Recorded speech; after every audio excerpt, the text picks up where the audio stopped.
आज की इस वीडियो का टॉपिक है how to introduce yourself in English. अपने बारे में अंग्रेजी में कैसे बताएं, अपने बारे में इंग्लिश में कैसे बताएं। दोस्तों, इस चीज की जरूरत हमें हर जगह पड़ती है, चाहे हमें जॉब इंटरव्यू देना हो, कॉलेज और स्कूल का फर्स्ट डे हो या किसी अजनबी से पहली बार मुलाकात हो। हर जगह ही हमें अपने बारे में बताना होता है, लेकिन प्रॉब्लम ये है कि अपने बारे में अंग्रेजी में यानी कि इंग्लिश में कैसे बताएं। तो आज की इस वीडियो में हम यही सीखने वाले हैं कि अगर आपसे कोई कहे इंट्रोड्यूस योरसेल्फ या फिर टेल मी अबाउट योरसेल्फ, तो इसका जवाब आप अंग्रेजी में यानी कि इंग्लिश में कैसे दें। और ये टॉपिक बहुत ही ज्यादा इम्पोर्टेंट टॉपिक है और ये आपको लाइफ में हर जगह काम आने वाला है, इसलिए प्लीज वीडियो को ध्यान से पूरा एंड तक जरूर देखिएगा। तो चलिए वीडियो को शुरू करते हैं। और वीडियो को शुरू करने से पहले अगर आपने अभी तक मेरे यूट्यूब चैनल को सब्सक्राइब नहीं किया तो प्लीज सब्सक्राइब कर लीजिए, क्योंकि मेरे चैनल पर मैं आप लोगों के लिए आसानी से इंग्लिश बोलने से रिलेटेड वीडियोस रेगुलर लाती रहती हूँ। सेल्फ इंट्रोडक्शन में सबसे पहली चीज जो आपको करनी है, कहनी है, वो है सामने वाले को ग्रीटिंग विश करना है। अच्छा, इससे पहले भी जो एक चीज आपको करनी है वो ये कि अगर आप जॉब इंटरव्यू देने गए हैं तो वहाँ जॉब इंटरव्यू के रूम में एंटर करने से पहले आपको परमिशन जरूर आ सकता हूँ। तो इससे इंग्लिश में आप पूछेंगे मे आई कम इन सर, अगर सर है तो, और अगर मैम है तो आप पूछेंगे मे आई कम इन मैम। उसके बाद सबसे पहला काम आपको यही करना है कि आप सामने वाले को ग्रीटिंग विश करें। ग्रीटिंग विश करने का मतलब होता है कि आप सामने वाले को गुड मॉर्निंग, गुड आफ्टरनून या फिर गुड इवनिंग, जो भी आपका मीटिंग टाइम है उस हिसाब से आप उन्हें विश करें। अगर मॉर्निंग का टाइम है तो आप कहेंगे गुड मॉर्निंग सर या फिर गुड मॉर्निंग मैम। इसी तरह दोपहर है तो आप कहेंगे गुड आफ्टरनून सर या फिर गुड आफ्टरनून मैम, या फिर आप हेलो सर, हेलो मैम भी बोल सकते हैं। ध्यान रहे कि अगर आप इंटरव्यू देने गए हैं या अपने किसी सीनियर से मिल रहे हैं तो आप कभी भी हाय का यूज नहीं करेंगे, यानी कि कभी भी सामने वाले को हाय नहीं बोलेंगे। ये एक इनफॉर्मल तरीका है, हमेशा हेलो ही बोलेंगे। ओके, यहाँ तक क्लियर हो? गुड मॉर्निंग, गुड इवनिंग बोलना है, हेलो सर या फिर हेलो मैम बोलना है, हाय नहीं बोलना है। ग्रीटिंग विश करने के बाद आपको सामने वाले को थैंक यू बोलना है, धन्यवाद करना है उनका, क्योंकि सामने वाले ने आपको मौका दिया है, आपको चांस दिया है अपने बारे में बताने का। तो उसके लिए सबसे पहले आप उन्हें थैंक यू कहेंगे, तब आगे आप उन्हें अपने बारे में बताएंगे। तो थैंक यू बोलने का भी एक फॉर्मल तरीका है जिसे आप याद कर सकते हैं। क्या है वो तरीका? वो तरीका ये है कि आपको बोलना है, first of all thank you so much for giving me this opportunity to introduce myself. First of all, thank you so much for giving me this opportunity to introduce myself. Opportunity का मतलब होता है अवसर या मौका, या फिर आप ये भी कह सकते हैं कि चांस। तो आप सामने वाले को सबसे पहले थैंक यू कह रहे हैं क्योंकि उन्होंने आपको मौका दिया है अपने बारे में बताने का। तो आप इंग्लिश में बोलेंगे first of all thank you so much for giving me this opportunity to introduce my self. बाद नेक्स्ट आपको अपना नाम बताना है। नाम बताने का तरीका ये है कि आपको आई एम करके नाम बताना है या फिर माई नेम इज करके नाम बताना है। नाम बताने के लिए कभी भी माई सेल्फ का यूज नहीं करना है। तो नाम कैसे बताएंगे आप? फॉर एग्जाम्पल आई एम, तो मैं बताऊंगी आई एम, या फिर माई नेम इज। जो भी आपका नाम है वो आप आई एम या फिर माई नेम इज करके बता सकते हैं। ठीक है, यहाँ तक समझ आ गया? क्लियर है कि कैसे अपना नाम बताना है, कैसे थैंक यू बोलना है? इतना क्लियर हो गया? अब आगे बढ़ते हैं। नेक्स्ट आपको बताना है प्लेस। प्लेस मतलब जगह, यानी कि आप किस जगह से आए हैं, आप रहते कहाँ हैं, वो आपको बताना है। इसे बताने के भी दो तरीके हैं। पहला आई एम फ्रॉम करके आप बता सकते हैं कि आप कहाँ से आए हैं या आप कहाँ रहते हैं।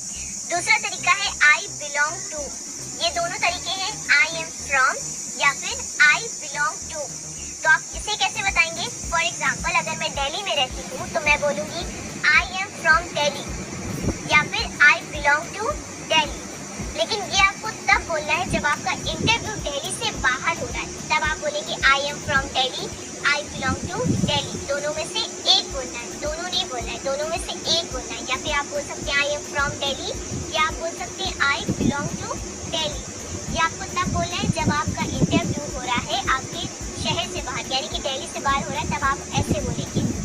लेकिन अगर आपका इंटरव्यू दिल्ली में ही है तब आप ये नहीं बोलेंगे कि आई एम फ्रॉम दिल्ली, तब आप बोलेंगे I am from Delhi itself या फिर I belong to Delhi itself. इस तरह आप बोलेंगे कि मैं दिल्ली से ही हूँ, इसे इंग्लिश में बोलेंगे I am from Delhi itself, या फिर I belong to Delhi itself. ठीक है, यहाँ तक समझ में आ गया कि अगर आपका इंटरव्यू दिल्ली में हो रहा है तब आप बोलेंगे I am from Delhi itself, और अगर आपका इंटरव्यू दिल्ली से कहीं बाहर हो रहा है और आप दिल्ली से हैं तब आप बोलेंगे आई एम फ्रॉम दिल्ली। ठीक है, क्लियर हो गया। तो ये तो हो गई थोड़ी बहुत इंफॉर्मेशन आपके बारे में कि आपका नाम क्या है और आप हैं कहाँ से। इसके बाद आपको अपनी क्वालिफिकेशन बतानी है जो बहुत ही ज़्यादा इम्पोर्टेंट है अगर आप जॉब इंटरव्यू देने गए हैं तो आप अपनी क्वालिफिकेशन कैसे बताएंगे। अब मैं मान के चल रही हूँ कि अगर आप जॉब इंटरव्यू देने गए हैं तो आप ग्रेजुएट तो होंगे ही, यानी कि आपने अपना ग्रेजुएशन कंप्लीट कर लिया होगा। तो अगर फॉर एग्जांपल मान लेती हूँ कि मैंने बीएससी कंप्लीट किया है और ये मेरी क्वालिफिकेशन है, तो मैं इसे कैसे बताऊँगी। तो ये इस तरह बताऊँगी मैं, आई did my graduation in BSc from Allahabad university. I did my graduation in BSc from Allahabad university. अगर आपने बीएससी नहीं किया बल्कि कोई और कोर्स किया है और किसी और कॉलेज से किया है तो आप दोनों चीज़ यहाँ पे चेंज कर देंगे। For example I did my graduation in BCom, या फिर आपने अगर बीटेक किया है तो आप बोलेंगे I did my graduation in BTech. इस तरह आपने जो भी कोर्स किया है वो आप आई डिड करके बता सकते हैं और उसके साथ अपने कॉलेज का नाम भी मेंशन कर दीजिएगा।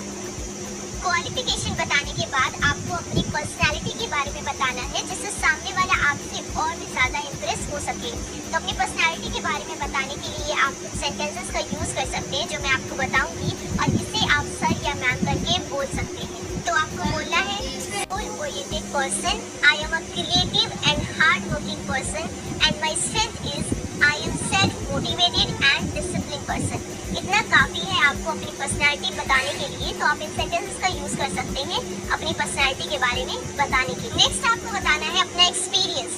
लेकिन अगर आपके पास कोई एक्सपीरियंस नहीं है, आपने अभी अभी अपना कॉलेज पास आउट किया है, जॉब के लिए अप्लाई किया है, तो आप कहेंगे आई एम फ्रेशर।